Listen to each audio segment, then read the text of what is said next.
Haveria algo pior do que perder a liberdade de ação, perder a sua possibilidade de agir de acordo com seus valores, com a sua vontade, fazer aquilo que faz sentido para você, perder a sua liberdade de expressão, perder a sua liberdade de opinião?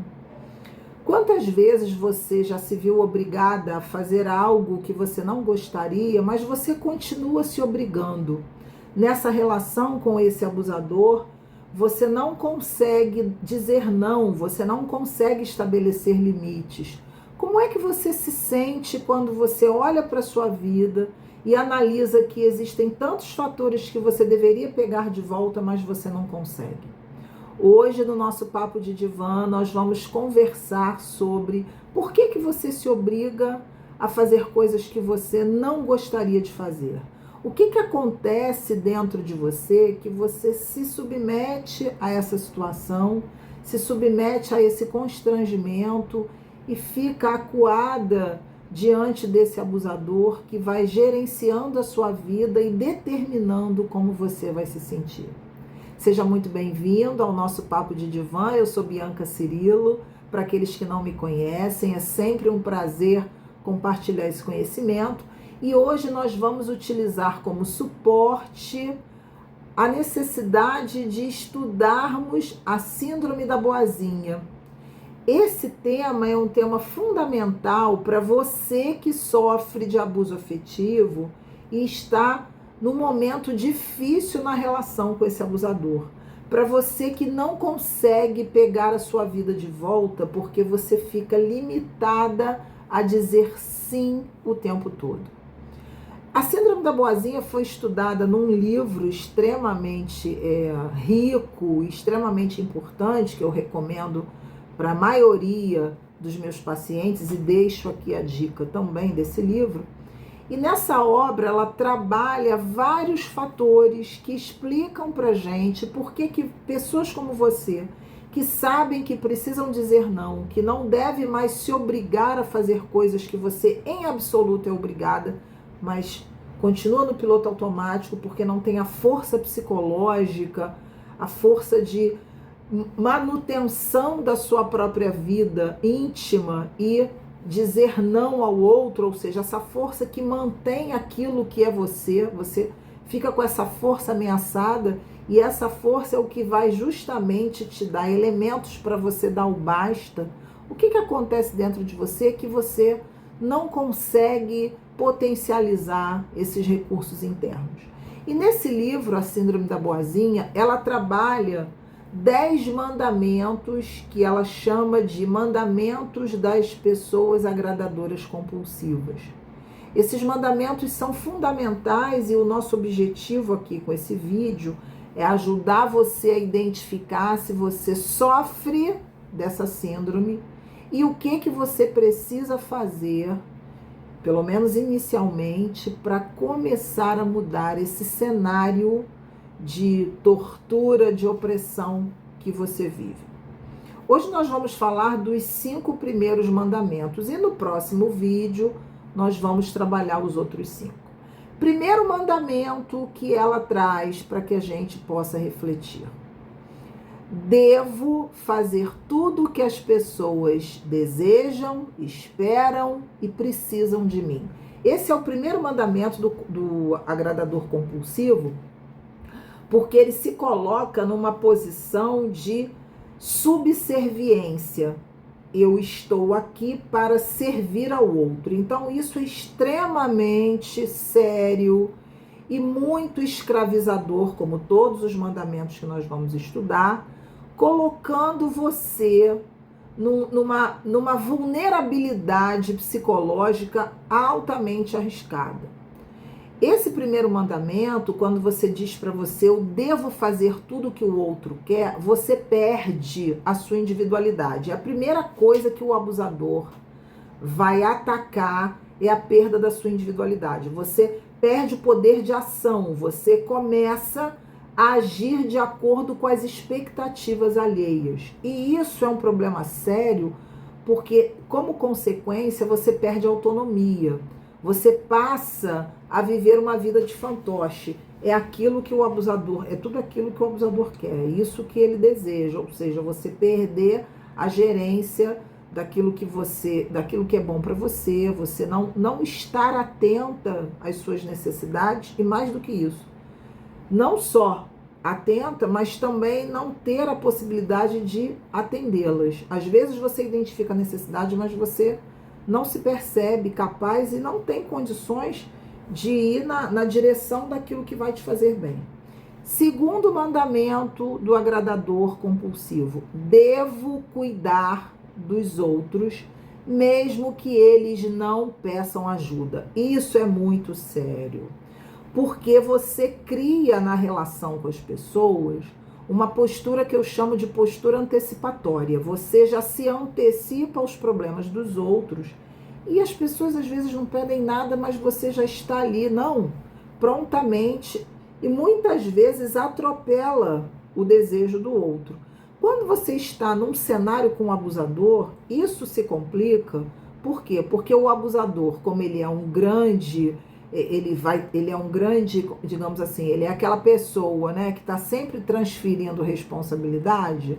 Ele é um grande cara de pau, essa que é a verdade. E ele vai transferindo responsabilidade para você e você simplesmente vai acatando. E quando você acata, você é explorada, porque olha o que está na sua cabeça: eu devo cuidar dos outros mesmo que eles não peçam ajuda. Isso é um prato feito para abusador. Por quê? Porque ele quer exatamente que você se comporte assim, se antecipando aos problemas. Aí você vai ouvir críticas do tipo: mas você não viu isso antes? É algo que não está na sua alçada. Você toma para você e acredita que dessa forma você vai obter afeto, dessa forma você vai obter validação, valorização. Nós vamos falar um pouco disso ao final. Terceiro mandamento: eu devo ouvir os problemas dos outros e buscar resolvê-los. Olha que coisa também séria. É mais sério que o segundo, por quê? Porque no segundo, o pensamento que comanda é o seguinte: eu devo cuidar das pessoas e me antecipar nessa ajuda, nesse cuidado, estar sempre atenta ao que o outro precisa. No terceiro é pior ainda. Você precisa ouvir e você precisa trazer a solução para o problema. Olha que coisa extremamente perigosa. E aí você se comporta de uma maneira também extremamente servil e mais uma vez também com essa transferência de responsabilidade que o abusador adora. Ou seja, se você tem que ouvir meus problemas e ainda por cima você tem que resolver, a culpa é sua, não é assim? No final, o que o abusador faz? Ele cria o problema, ele cria a confusão e a culpa é de quem? A culpa é sua. O abusador adora isso, porque ele faz o que a gente chama de distorção da realidade. Então ele inverte o problema para você. Olha como é que isso é sério. Quarta situação: eu devo ser agradável com todo mundo e não magoar ninguém. Olha que coisa escravizadora. O preço de uma gentileza sem limites. E toda vez que você é gentil demais, você não é respeitada. Observa. Uma pessoa muito gentil, muito ali solícita, ela não é vista ou é mal vista. Ah, fulano não se importa com nada. Observe na sua vida de relação. Aquela pessoa que está sempre concordando com tudo é a pessoa que ninguém pergunta nada para ela. Ela simplesmente ela é ignorada. Vamos fazer o que a gente quer e depois a gente só comunica. Tome cuidado com essa autoexigência de ser agradável com todo mundo a qualquer preço, porque isso vai te colocar mais ainda embolada nessa situação com o abusador. O quinto mandamento que nós vamos trabalhar hoje, como eu falei, no próximo vídeo nós vamos trabalhar os outros 5 para que você tenha aí referências de reflexão. O quinto é o seguinte: devo colocar todo mundo em primeiro lugar antes de mim. Pronto, aí selou, fechou a sentença de autoanulação. Se todo mundo vem primeiro, você não se coloca na sua agenda, o que vai acontecer? As pessoas não vão considerar a sua necessidade. Sabe, às vezes são situações simples. Aí junta a questão da gentileza com colocar o outro em primeiro lugar. Ah, não, primeiro você, pode pegar isso assim, pode ficar para você, eu fico sem nada, tá tudo bem, o importante é você ficar feliz. E aí em nenhum momento você fica feliz, em nenhum momento você se respeita. Qual vai ser a hora de você ficar feliz? Se todo mundo tem que ficar feliz antes. Eu não estou dizendo que você tem que ser egoísta. Uma coisa não tem nada a ver com a outra. E o narcisista adora fazer isso. Ele diz que você é egoísta. Quando você começa a cuidar de si, ele diz que você é egoísta. Ele diz que agora você só pensa em fazer coisas boas para você. Porque nessa relação, a relação com o abusador é uma relação que você está apagada. Para você suportar uma relação dessa, você tem que se anular. É o preço. Não existe possibilidade de manutenção da sua individualidade, de respeito à sua subjetividade, se você está numa relação abusiva. Para você se respeitar, você vai precisar se desligar emocionalmente primeiro dessa pessoa e depois até se afastar, literalmente, dependendo da situação, quando isso for possível. Então vejam bem, esses 5 mandamentos são alertas para que você que está me assistindo tenha elementos, esse é o meu desejo sincero, que você tenha com essa explicação, elementos para diagnosticar a sua situação. Passa um scanner na sua vida e olha, eu tenho esse primeiro, eu tenho esse segundo, eu tenho esse terceiro, como que isso, aí vem o recurso desse vídeo, né, essa orientação final, para que você pense agora com mais profundidade. Como que eu posso, o que eu preciso fazer para identificar com mais clareza esses processos esses mandamentos? Como é que eu me encaixo nisso? Observe ainda, se eu me encaixei no 1, no 2, no 3, como que isso afeta a minha vida? Esse aí é o recurso que eu queria deixar para vocês. Observe esses mandamentos e anote, faça um caderno. Esse primeiro me afeta como? O que eu perco? Isso é uma pergunta muito importante. O que eu perco com tudo que eu me obrigo a fazer? O que eu estou perdendo? Toda vez que eu me obrigo a fazer uma coisa que eu não gosto, coagida, constrangida pela ameaça, pelo terrorismo que o narcisista faz, o que eu estou perdendo?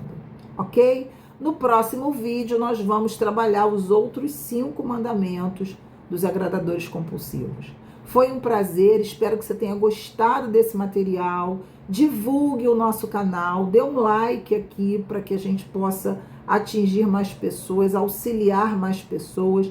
E para você que está chegando aqui no nosso canal, no nosso Papo de Divã, se inscreva para que você possa receber as novas notificações e ter acesso ao nosso conteúdo de orientação com relação à prevenção da sua saúde mental. Um forte abraço para todos vocês, muito obrigada e até o próximo Papo de Divã.